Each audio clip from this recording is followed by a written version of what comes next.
최근에 나오고 있는 전망들을 종합해 봤을 때 증시를 비관적으로 전망하는 전문가와 기관이 더 많다고 느꼈습니다. 이렇게 시장에 악재가 쏟아지고 비관적인 관점이 가득해졌지만 나스닥은 고점에서 상당히 잘 버틴다고 느꼈습니다. 이런 모습을 보며 목요일까지 증시가 잠깐 하락할 수 있지만 애플과 아마존의 실적이 잘 나오면 조정이 짧게 끝날 수 있다고 생각합니다. 안녕하세요. 투자를 기록하는 구호개미입니다. 월요일에 별다른 이슈 없이 횡보하던 미국 증시는 화요일에 소폭 하락했습니다. 화요일에도 졸출 구인 보고서가 발표된 것 이외에 별다른 이슈는 없었고 국채금리가 다시 상승하기 시작하자 주식시장이 소폭 하락했습니다. 화요일에 발표된 졸출 구인 보고서를 보면 예상치인 961만 개를 하회하는 958만 개로 발표됐고 지난 21년 9월 이후 최저치를 보였습니다. 노동 수요가 줄어든다는 것은 임금 상승에 대한 압박을 완화시켜준다는 점에서 긍정적이고 팬데믹 이전 수준에 비해 여전히 높은 편이라 노동시장 붕괴로 인한 경기 침체를 걱정할 수준은 아닙니다. 쉽게 말해서 노동시장도 연착륙에 가까워지고 있습니다. ISM 제조업 PMI 지수는 예상치인 46.8을 소폭 하회하는 46.4로 발표됐고 지난 22년 12월 이후 계속 수축 국면입니다.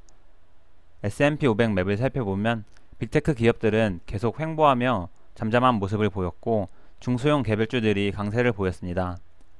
실적 발표가 계속되는 가운데 시장의 유동성은 빅테크 기업에서 가치주로 이동했다가 이제는 대형 가치주에서 중소형주로 이동하는 듯합니다. 계좌를 살펴보면 TQ 계좌는 플러스 23.69%로 마감했고 개별 종목 계좌는 플러스 31.37%로 마감했습니다. 채권 시장을 살펴보면 10년물 국채금리는 일본 중앙은행 금리 이슈가 있던 지난주 목요일 고점을 넘어섰습니다. 7월에 잠시 100 아래로 내려갔던 달러 지수는 2주 동안 강하게 반등해서 어느새 101을 넘었습니다. 최근에 국채금리와 달러 지수가 계속 강세를 보이자 확실히 주식시장에는 하방 압력이 되는 것 같습니다. 미 재무부는 이번 주에 급속도로 악화되는 예산 적자와 치솟는 금리로 인해 내년까지 연장될 가능성이 있는 장기 채권 발행을 시작했습니다. 재무부는 수요일까지 채권을 발행하는데 오늘까지는 채권과 외환시장으로 이목이 쏠리고 주식시장은 채권시장의 움직임에 따라 흘러갈 듯합니다. 한편 미국 장 마감하고 신용평가사 피치에서 미국의 국가 신용등급을 AAA에서 AA+로 하향시켰습니다. 피치는 재정적자 한도 증액 문제와 거듭된 재정 절벽으로 인해 미 연방정부의 부채 부담 증가세와 미 정치권의 기능 마비가 확인됐다면서 신용등급을 강등했습니다. 미국의 신용등급이 강등됐다는 소식이 전해지자 나스닥 선물지수는 순간 급락했는데 영상을 만드는 현재 마이너스 0.54% 하락하고 있습니다. 지난 5월에 부채 한도 이슈로 한창 시끄러웠을 때 피치에서 이미 신용등급 강등에 대해 경고했는데 어느 정도 예고돼 있어서 그런지 생각보다 하락폭이 적다고 생각합니다. 아직까지 폭락했다고 보긴 어렵지만 오늘 밤에 장이 열리면 본장에서 변동성이 커질 거라 생각합니다. 주식시장은 이번 주 들어 계속 잠잠한 모습을 보였는데 일본 중앙은행의 YCC 정책 변경과 국제 유가 상승, 채권금리와 달러지수 상승 같은 이슈에 더해 미국 신용등급 강등이라는 악재까지 생겼습니다. 시장에 또다시 불확실성이 커지자 증시에 대한 전문가들의 의견이 많이 갈리고 있습니다. 시티그룹이나 파이퍼 샌들러 같은 기관에서는 연착륙 가능성이 커졌다며 S&P 500 목표 주가를 상향시켰습니다. 그러나 주식시장을 여전히 부정적으로 보는 기관과 전문가들도 많습니다. 월가의 대표적인 비관론자 모건 스탠리의 마이클 위스는 2023년 랠리에 대해 자기가 틀린 것을 인정한다면서도 여전히 연말 S&P 500은 3,900포인트 정도로 폭락할 거라 주장합니다. 미국의 유명 경제학자 데이비드 로젠버그는 인플레이션이 둔화되는 것은 수요가 감소했다는 것이고 이는 기업 실적을 둔화시키는 악재라고 주장했습니다. 인플레이션이 높아도 악재, 낮아져도 악재, 뭐 어쩌란 건지 모르겠습니다.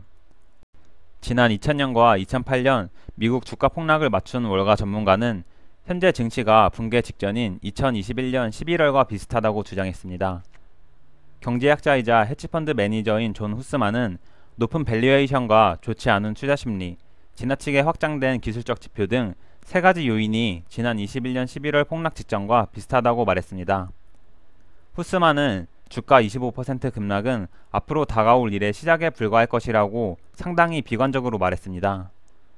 자산운용사 RS의 CEO는 미국 은행 위기가 아직 끝나지 않았고 2년간 더 지속될 수 있다고 주장했습니다.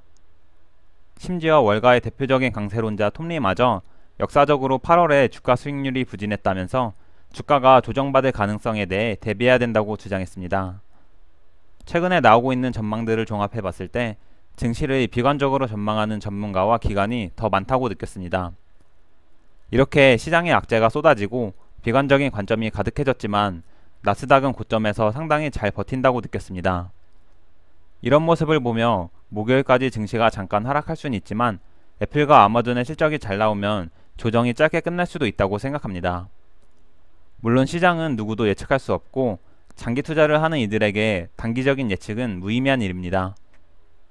저는 7월부터 주식 매수를 멈추고 현금을 모으고 있는데 정말 8월에 깊은 조정이 온다면 주식을 다시 매수할 수 있는 좋은 기회라고 생각합니다. 직업도로 말하듯 주식이 오르면 상승을 즐기고 떨어지면 매수하고 싶었던 종목을 싼 값에 매수하면 됩니다.